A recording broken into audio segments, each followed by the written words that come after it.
The True Story of Mayo's Last Dancer, The Peasant Prince, by Lee Cunixin and Anne Spadvalis. Some time ago, in a remote village in northern China, a small peasant boy lived with his parents and 6 brothers in a tiny brick house. They were very poor. On the bleak farming lands around his village, the boy would often fly a homemade kite. It was a gift from his beloved father. That small boy was me, and my story begins with that kite.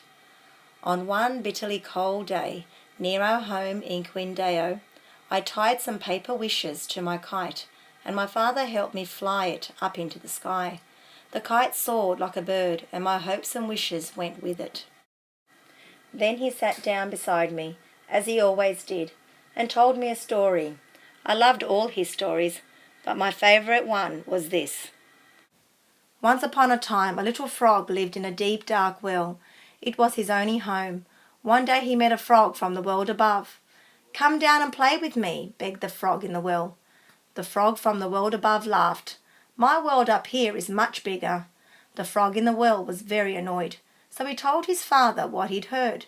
"My son," his father said with a sad heart, "I have heard there is a bigger and better world up there, but our life is here, in the well.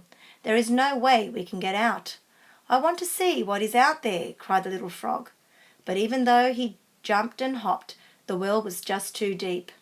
"It is no use, my son," said his father. "I have tried all my life to get out." Still the little frog kept on trying to escape from that deep, dark well. Long after my father had finished his tale, I kept thinking about that sad little frog in the well. Back at our house, I would help my mother cook. It was our special time together. When we all sat down to eat, we would stare longingly at what little food there was. Every night our mother would pray that none of her sons would die from starvation.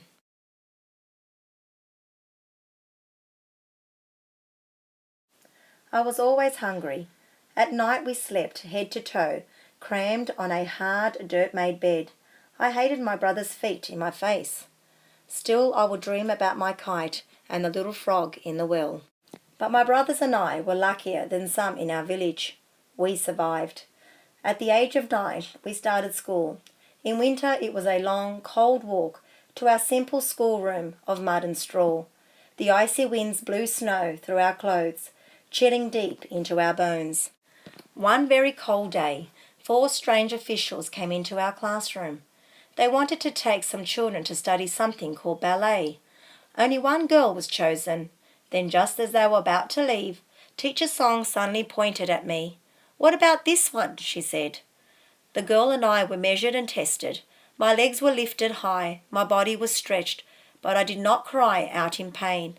I thought again of the little frog in the well. Perhaps I could pass this test. I could help my family live a better life. For many weeks I waited. Then no one could believe the news. Lee Cunixin, a poor peasant boy, had been chosen from the millions of children in the whole of China. I was to leave home and become a dancer. "Mother," I said, "can you come with me?" "My dear son," she replied, "this is your one chance to escape this cruel world. You have your secret dreams. Follow them. Make them come true." I could feel my mother's love as she held me tight in her arms, and so I waved goodbye to the only home I had ever known. I was just 11 years old. I was taken away on a crowded train.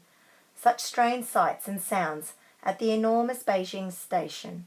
I was lost in this vast, teeming city, and all I felt was fear.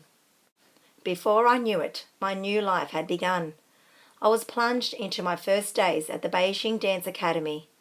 They were long and hard and bewildering. I was one of the worst students, and I felt so shy, lost in an ocean of loneliness. I missed my mother, and every night I sobbed myself to sleep. Sometimes I would find a place to hide amongst the weeping willows. The dripping leaves quivered as my tears fell, as if the trees themselves understood my sadness. 2 years went by before I found a friend. He was called the Bandit, and we helped each other through. And later I met Teacher Xio. Teacher Xio showed me the most beautiful leaps, graceful as a peasant, powerful as a dragon. Nothing is impossible, he urged, and he told me the story of the bowshooter who had to practice over and over if he wanted to become the best in all of China. I loved the stories Teacher Xiao told me. They were stories of courage, hope, and great achievement. So I too began to practice, night after night, turning and turning by the light of a single dim candle.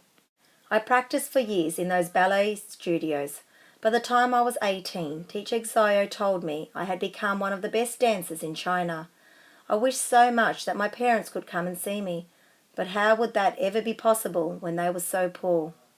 Then one day, a famous ballet master came to visit our academy. His name was Ben, and he asked me if I would like to study ballet in his country, America. I thought again of the little frog and said yes. Soon I found myself on a plane, travelling halfway across the world. Now I was even further from my family. I landed in a foreign city of huge highways and enormous buildings. I could not believe what I was seeing. It was not a bit like China. In America, I worked hard on my ballet, and by the time I was 21, I was travelling all over the world and dancing in great cities like London, Paris, and Moscow. I had become a star. But every day I remembered my mother and father, and how lonely life was without them. It had been many long years since we'd been separated, and something was always missing in my heart. Then one day a wonderful thing happened. I learned that my parents could come from China to see me dance. Could it be true that after all this time I was to see them once more? It was the grand opening of the Nutcracker. In the dressing room I looked at my parents' precious photograph, as I always did. Soon I would see their faces, really see them, not just in a photo. My hands were trembling, my heart was beating fast. At last it was time to dance, and I leapt onto the stage. Suddenly, through a beam of light, I saw them, my dear mother and father, sitting in the audience. I saw their beautiful faces, I saw their sparkling eyes, and I saw their smiles, so big and proud. "Our son, you did it," I could almost hear them say. "You followed your dreams and you made your wishes come true." Yes, I thought, it is true. I did it. And now we are together again at last. That night, the night I will never forget, my heart soared with happiness, and I danced the dance of my life. And so the little frog did get out of the well, but he never forgot where he came from. Even after all those years, the young man who had become a dancer would always remember that small boy, flying his kite on a bitterly cold day in a faraway place called Quindale.